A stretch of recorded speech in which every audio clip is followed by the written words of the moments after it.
Palestinian officials condemned the United States-US veto of a UN Security Council resolution urging an immediate humanitarian ceasefire in Gaza as a disaster and a disgrace.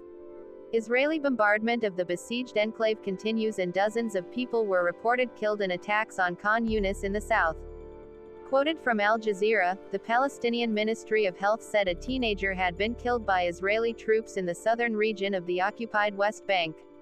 At least 17,700 Palestinians have been killed in Gaza since October 7 and more than 48,800 people injured. Meanwhile, in Israel, the revised official death toll reached around 1,147 people.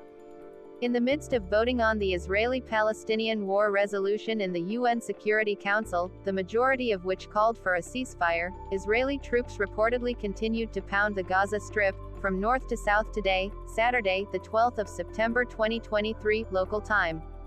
The attack came after the United States used its UN Security Council veto power to protect its ally from global calls for a ceasefire. A total of 13 countries voting in the UN Security Council voted for a ceasefire.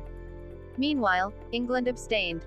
Since the ceasefire ended last week, Israel has expanded its offensive by land into the southern part of the Gaza Strip by launching a raid on the main southern city of Khan Yunis. Simultaneously, the IDF and Hamas have increased fighting tensions in northern Gaza.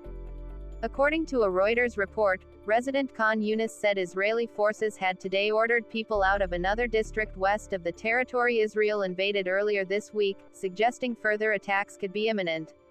Most of Gaza's 2.3 million residents have been forced to leave their homes, many fleeing several times. With fighting raging in every region, residents and UN organizations say there is now nowhere safe to go, although Israel denies this.